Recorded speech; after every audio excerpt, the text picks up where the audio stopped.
Sifa na shangwe kule mbinguni, sifa na shangwe kule mbinguni, wamalaika wanamwimbia Bwana, sifa na shangwe, haleluya.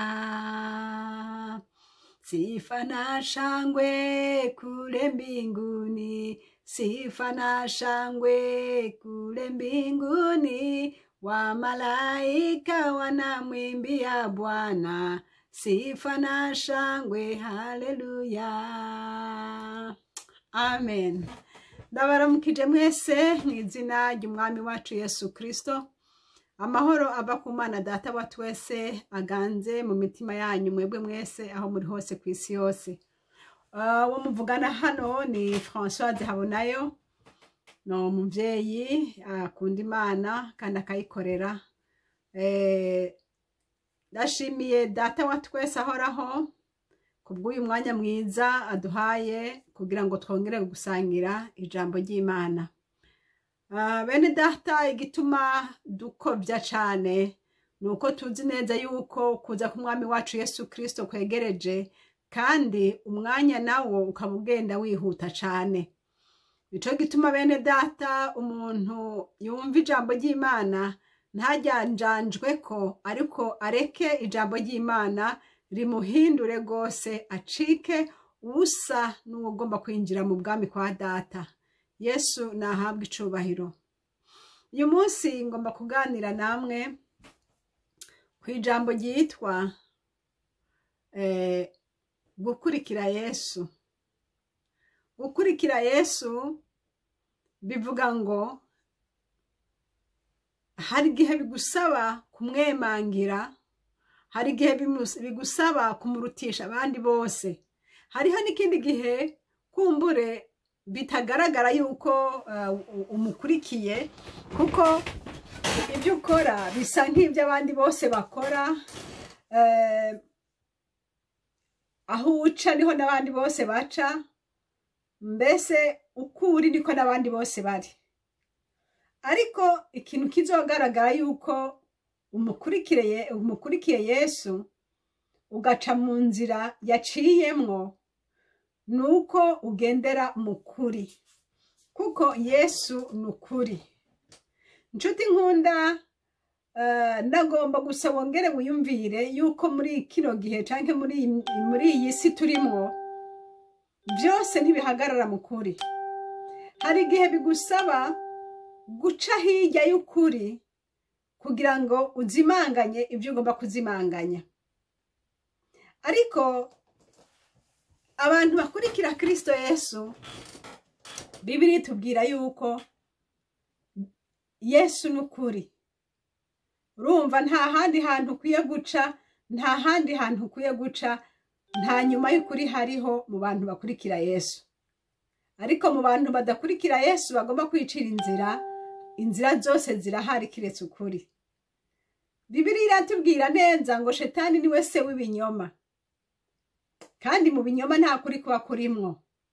Yesu adufashe.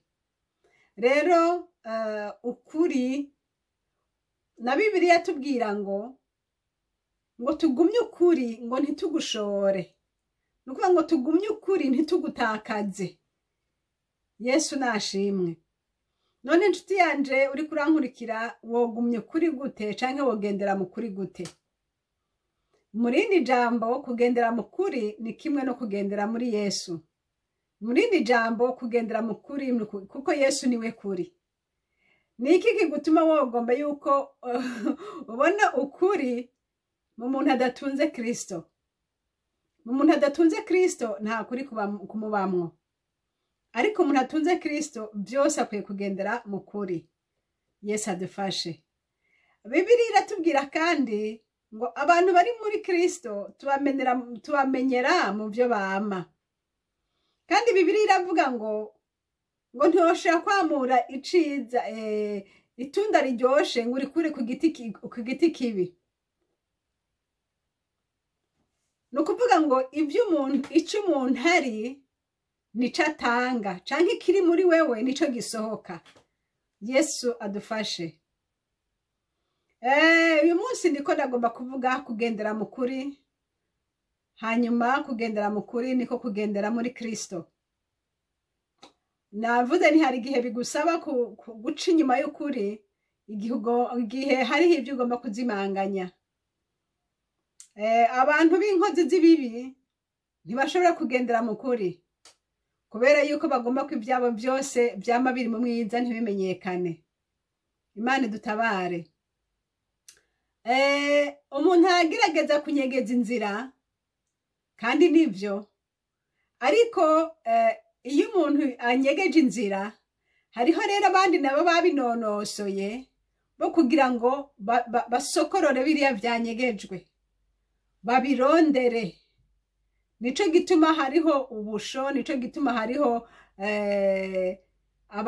abajejwe kuburanya abantu, nico gituma iperereza ririho, nico gituma ibintu byinshi bigomba gusokorora ivyanyegejwe biriho kandi bigakoreshwa. Ariko ico ndiko ndavuga no mu Mana navyo nyene nuko. Nshuti nkunda, ugendane n'Imana, ukundane n'Imana, kandi niwagendana n'Imana nta na kimwe Imana izokunyegeza. Izokwereka n'ivyahishijwe byose n'ivyanyegejwe hirya mu mutima uzobimenya. Nico gituma mugabo ibyo navyo ukwiye kwifatanya na Yesu akaramata, kugira ngo bikunde Yesu agenda kwereka ibyo ukwiye kumenya kandi akwereke n'igihe cabyo. Ndashima umwami Yesu Kristo kuko ni umwami mwiza kandi n'umunyabwenge. Hariho ibyo ahora ahisha kugira ngo ntubibone, akazobikwereka igihe cyo kubimenya hageze. Kuko kumbure wobimenya ku gihe kitari ico, vyohava biba bibi cane. Ariko rero Yesu aca bireka akabiguhisha ntubimenye kugira ngo azobigusokororere igihe kigeze. Ivyo n'umwami w'abami niwe akora gutyo, kubw'urukundo rwiwe n'imbabazi ziwe. Rero ndiko ndavuga iki? Ndiko ndavuga ngo nshuti uri kurankurikira aho uri kw'isi yose, ntuhagarike umutima, ntugire ubwoba. Icyo ngusaba gusa ni ukuguma muri Yesu. Nibaguma muri Yesu, ivyo utinya Kristo Yesu azobiguhisha. Yesu nashimwe. Niwaguma muri Yesu, vya bindi bigutera ubwoba, umwami Imana azobinyegeza. Abanza kwigishe mu buryo bwose, hanyuma igihe cyo kubikwereka kigeze, bizosanga umutima wawe warakomeye, bizosanga wamaze kwambara inkomezi uri uwundi muntu bitogusenyura. Data turamukengurukira kuko kukugira neza kwiwe iminsi yose yamagenda twereka imbabazi ziwe n'urukundo rwiwe. Ushaka kwiyumvira uti mbega Françoise ibyo bintu uri kuravuga nibiki? Ibi ndiko ndavuga, ndiko ndagomba kuvuga ngo Imana yacu dusenga n'urukundo kandi niwo kuri. Ndagomba kwibutsa bene data bari muri iyi si bariko barankurikira aho bari hose, ku myaka ufise sinzi uko ungana, sinzi ko ukuze kunsumba canke sinzi kuri muto kunsumba, ariko ico nzi ntakekeranya nuko abanyumva bankurikira muri benshi kandi muri mu myaka itandukanye. Jewe ico ndiko mvuga muri kano kanya, kandi ndiko ndahamagarira umuntu wese kwihisha muri Yesu, kuko Yesu niwe kuri. Kandi nkongera agahamagarira umuntu wese yiyitirira izina ry'Imana kuvuga ukuri mu bugingo bwiwe. Ubugingo bwawe buvuga ukuri mwene data, imvugo zawe zibonekemo ukuri. Ukuri kose ubonekemo ukuri. Amanyanga n'ubusuma n'ibindi byose biri mu mwijima ntibikaboneke muri wewe. Imana idufashe. Navuze nti hari igihe umuntu anyegeza, bishoboka kunyegeza ukuri, birashoboka. Ariko naho nyene urabe muri uko kunyegeza ukuri ntibikagukoresha icaha. Uwo twabonye muri Bibiliya yanyegeje ukuri yitwa Aburahamu. Hamwe yavuga ngo Sara ngo ni mushikiwe, akanka kwemeza yuko ari umugore wiwe. Yarabivuze neza ati ndanse kuvuga ko uri umugore wanje, kuko aba bantu bo muri iki gihugu ntibatinya Imana, bohava bangirira nabi bakumpora. Kubera uri mwiza bohava bashaka kugutwara hanyuma rero kubera nemeye ko uri umugore wanje nanje bongirira nabi bakanyica kugira ngo bagutware. Ti none rero basi bopfuma bagutwara nanje bakandeka, nivyo byo bavyiza. Rero acavuga ati ni mushikanje, aho anyegeje ukuri mugabo ntabeshe, kuko Bibiliya iravuga neza yuko Aburahamu burya yarongoye mushikiwe. None rero ni mushikiwe ariko ntibasangiye nyina. Aha rero ndiko ndavuga nti hari igihe umuntu akenera kunyegeza mugabo adakoze icyaha. Tuvuge nkavuga nti nimba jewe nitwa Habonayo Françoise, nimba abantu rero bazi Habonayo tuvuge bakaba bagomba kungirira nabi nk'akarorero, bakavuga bati none wewe uri Habonayo akarorero, ashaka kuvuga nti jewe nitwa Françoise, ntareka kwishura muri ca kindi babajije mugabo nkavuga nti nitwa Françoise. Imana rero ifise kubigenza hamwe no gusenga, Imana izogucira icanzo ariko urehe kwinjira mu caha co kubesha. Aha igituma ndiko ndavuga ivyo ni kubera iki? Ni kubera ndiko ndigisha ijambo ryitwa kwezwa. Benshi kubesha bizobatesha inzira ija mwijuru, bizobatesha kubona Imana. Umuntu akabesha kandi akicara mu kinyoma, ukicara mu kinyoma, ukicara mu busuma, ukicara mbese ukaja hirya y'ukuri, ukiberayo kandi ukiyumvira kuri mu rugendo. Nshuti nkunda ntiwibeshe, garuka kuri Kristo Yesu. Garuka kuri Kristo Yesu, wihane bigishoboka. Yesu niyaza gutwara abantu biwe ntazogusige. Ukuri kose Yesu aragukunda, nico gituma atagomba yuko uzorimbuka. Bangahe wicaye mu bubeshi bakavuga ngo jewe byo mana we. Mana idutabare cane. Icaha ni icaha. Icaha citwa icaha. Icaha citwa icaha. Nshuti ntugerageze kugisiga amavuta ngo uhave wiyumvira yuko Imana yoyo itazoguhana. Imana ntijya ugwankunzi, Imana ntijya rushwa. Imana nukuri kandi byose biri mu kuri. Imana dutabare. Nahawe rero kwisuzuma, mbega ugenda gute, mbega uvuga gute, mbega ubayeho gute. Numvise umuntu yambabaje kandi yaranteye akagongwe cane. Kandi uyo muntu ahari Imana nimutabare. Yavuze ati jewe ibyaha byaranyizingiriye ko nta nguvu mfise zo kuvyikuramwo. Arabona ukuri ariko akavuga ati ntibikunda, nta nguvu mfise. Ariko nagomba kubwire nti kubw'inkomezi zawe ntibishoboka, ariko ni wisunge Yesu. Nugende ubwuti Yesu, jewe ngize pa ya mbere. Yo muntu yavuze ngo afise abagore babiri, ngo none ngo uwo mugore wa kabiri byamunaniye kwamuheba. Sinzi rero ico yagombe kuvuga ngo byamunaniye, sinzi ngo byamunaniye gute. Ariko ico nzi neza ntakekeranya nuko hariho inzira, nimba wahisemwo neza atari byo uri kurigirisha, ukaba wahisemwo neza, niki cotuma utavuga uti jewe guhera uyu munsi mpindukiriye Yesu, ndamenye ko ndi mu mwijima, urupfu gonjana uyu munsi, none rero ndahisemwo Yesu. Ugaca ufuka muti Yesu guhera uyu munsi sinzosubira iwiwe. Ti Yesu jewe ndavuze ndaguhamagaye ngwino ntabare. Hanyuma rero nawe ugaca ugira ukwirinda. None ugira ngo uyu muntu azoza kukwega n'amaboko. Niyanza nawe uzomwivuna ko nturi umugabo muto. Imana idutabare. Reka gukina n'icaha, Imana ntibesha. Ubona kuri mu caha vayo. Niki gituma umugongererayo kandi kaguma ugomba kugumayo, mugabo ukaguma uri kurarira ngo nibagukureyo. Yesu niwe kuri, Yesu niwe bugingo, Yesu niwe nkomezi. Vuga n'akanwa kawe wature, kuko ijambo watuye ijambo rifise ubushobozi.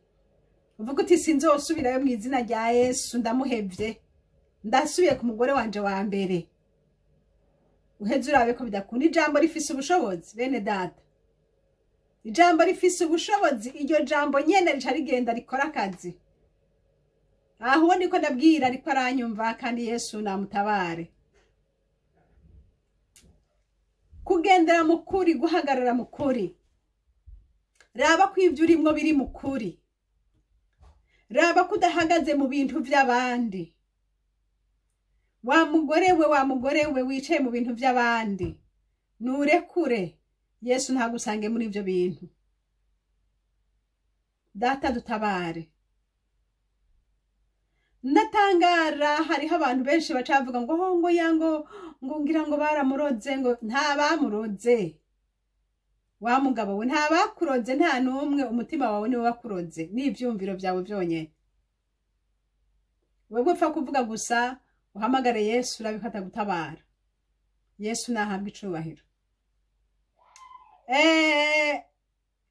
hagaraba muntu wese uri kuranyumva nabura umwana nabura umukobwa nabura umugabo nabura umugore ukuri kose raba ko uhagaze mu kuri raba ko uhagaze muri Yesu neza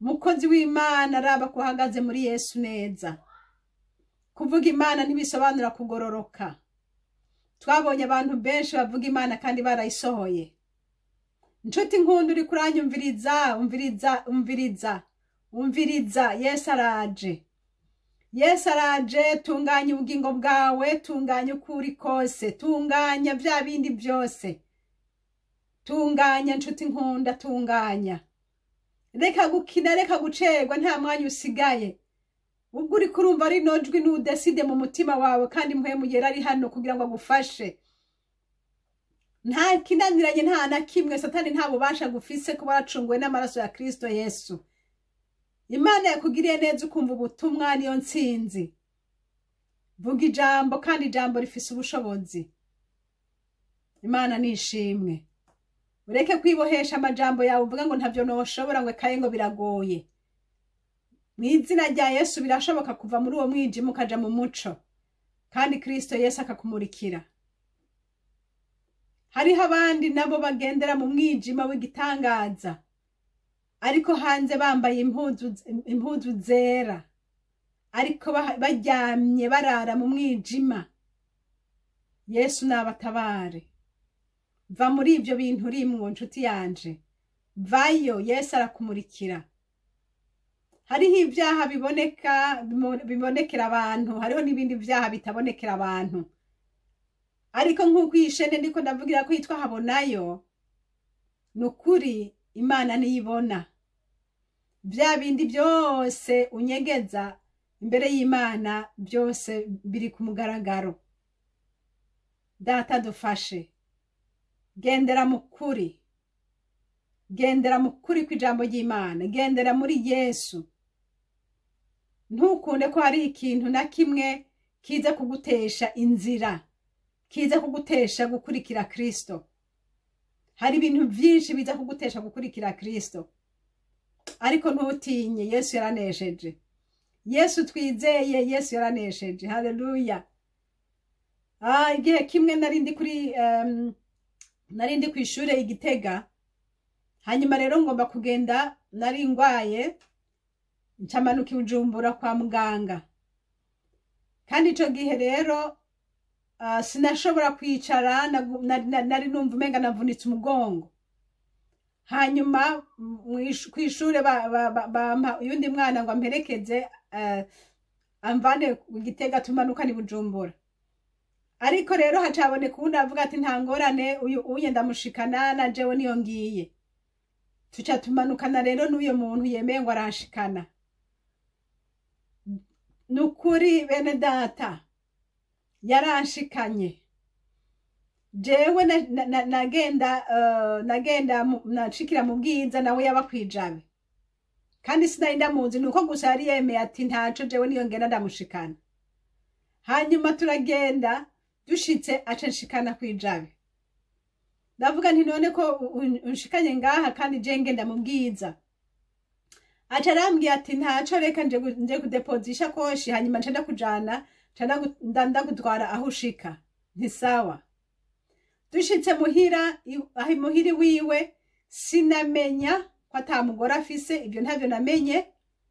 Hanyuma ico nabonye arungika umukozi nkaho umenga murungitse kugura ifanta sinzi, ariko nzaniro turi babiri twenyene muri iyo nzu. Hanyuma icantangaje rero aca yugurura icumba aca ambwira ngo genda buraruhuka, kubera yuko nari ngwaye kandi agize urugendo rurerure. Hanyuma ndagenda muri ico cumba, nawe rero ngo agiye muri dushe ngo yihindure ngo tuce tujana. Kumbe agiye kugara imiryango yose. Njaniro turuba ndi muri ico cumba ciwe, kandi nawe aca arafunga n'urufunguzo muri ico cumba, dusigarayo turi babiri. Aho gajewe ndagwaye. Yo Yesu Kristo, ndashima umwana w'Imana nzima yanesheje. Jambo ry'Imana rivuga ngo naho woja mu bwobo bw'intambwe nta na kimwe uzoba, no muriro hagati Yesu adukura. Imana ishimwe. Ndagomba ndabamenyesha yuko nari umukobwa mutonya, kandi nari muri eta fizike yanje ntiyari imeze neza, nari ngwaye, ariko Yesu wanje ntiyaragwaye. Hanyuma maze kubona yugaye n'urufunguruzo, asanga nicaye ku gitanda, nanje ndiko nisomera akabibiriya kanje ko sinagasiga. Hanyuma aca arambaza ngo kubera ko utaryamye. Nca ndavuga nti eka nanse kuryama ni kubera yuko nabona yuko nohava ngumirirwa kandi ntarashika iyonja. Hanyuma mbona atangwe nyene wewe kuryama, nanje caguma nicaye. Hanyuma ngize ndaraba mu muryango mbona yashizemo n'urufunguruzo kandi yarukuyemo. Nca ndavuga nti ndagushima Yesu Munyanazareti, nari narakubonye kandi n'ubu nyene ngiye ndakubone. Imana nishimwe. Wa mugabo washishikara kunkwega ngo tujyame. Nca ndamubwira nti umviriza mugabo, ndagutera inkuru. Nti urabona ko ngwaye kandi urabona ko ndi umukobwa mutoyi, nawe urabona ko uri umugabo akomeye cane. Ntariko ndakumenyesheje kugira ubone ibintu utari bwabone. Wa mugabo ati mbega imwe nibiki? Nca ndamubwira nti izi nkomezi mbonana sizo nkomezi ngwanana. Yesu nashimwe. Haleluya. Ntizi nkomezi mbonana sizo nkomezi ngwanana. Ati none ni gute? Nca ndavuga nti mbega urabizi? Nti ijambo ry'Imana riravuga. Nca ndamusomera umurongo w'ijambo ry'Imana uvuga ngo naho turi no mubiri ntitugwana mu buryo bw'umubiri, ngo ariko tugwana mu buryo bw'impwemu. Ngo kandi uwo mpwemu ngo afata mpiri ngo ivyiyumvirwa mu mutima vyose ngo abigomorere Kristo, ngo ivyo vyiyumvirwa mu mutima ngo bihashire kugwanya ivy'Imana. Nca ndamubwira nti wa mugabo, mbwira ibintu uri kuriyumvira mu mutima wawe. Nkimubwiye uko nyene mbona icuye gitangura kumubirana. Ndamubwira nti mbwira ikintu uri kuriyumvira mu mutima wawe. Nti ubwo naho mbona gutya, nti jewe ntiyiwibaze ko ushobora, nti kuko inkomezi mfise atarizo ngwanana. Nkimubariye gutyo acagira ubwoba bwinshi, mbona icuye kirabize, atangura kunsaba imbabazi, biki, mbona acarugurura, acara hewe no kumperekeza ngo ashikane ntiyamperekeje, kuko ntivyasubiye kumukundira yuko yohangara kugumana nanje. Ico bikoze yaranyugururiye portaye, nanje ndandara ndagenda. Yesu nahabwa icubahiro. Mugenzi uri kuranyumviriza, hariho ububasha, harimo ubushobozi bikwana nawe. Reka kwigira goyigoyi, mu mpwemu harimo ubushobozi. Abakubona bashaka kukwitiranya, ariko Yesu wacu ntaneshwa. Haleluya. Ubushobozi dufise, inkomezi dufise sizo tugwanana nazo, sizo tugwanana. Dufise hariho izindi nkomezi. Nshuti nkunda uri kurankurikira, hagarara mukuri, gendera mukuri. Hagarara mukuri. Yesu abana n'abanyakuri. Ni wihana ayo manyanga yawe yareke, wakire Yesu neza, mugendane na Yesu neza.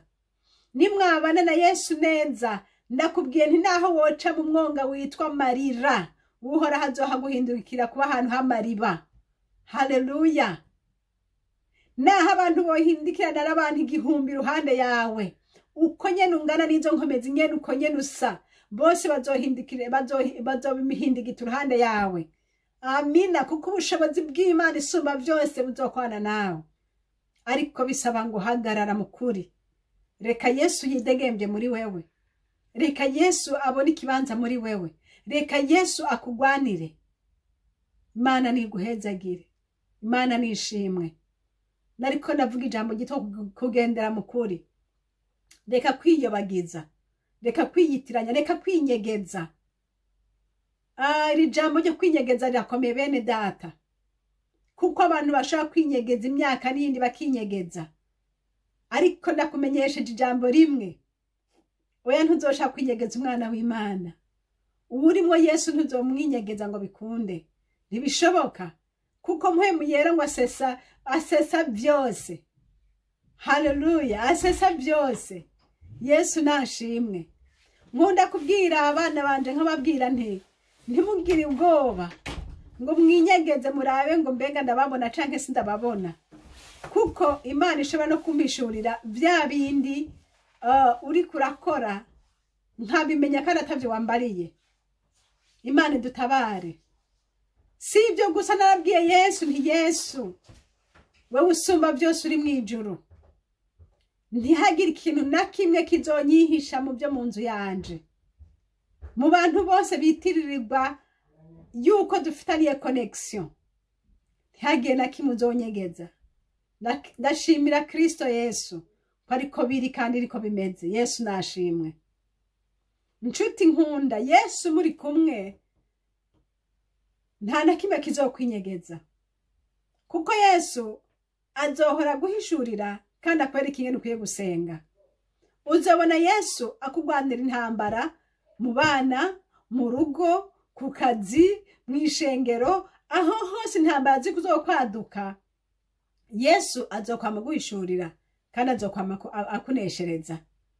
Gendera mu kuri inshuti yanje. Hagarara neza muri Kristo Yesu. Intambara si yawe, intambara ni yiwe. Muri wewe harimo ubushobozi. Haleluya. Yesu we, muri wewe harimo ubushobozi bumira ubundi. Muri wewe harimo ubushobozi. Ico bikoze wirinde icaha. Ureke Kristo Yesu ariwe kuri agaragare mu nzira zawe zose. Imana y'ububasha ibahezagire mwese. Imana y'ububasha ibakomeze. Nariko nabingingira guhagarara mu kuri. Ivyo byose ubona ko bidahagaze mu kuri ubireke. Wihane, ugaruke muri Kristo. Kandi Yesu arakumurikira. Mwami Yesu abahezagire. Yari Françoise muriko muravugana.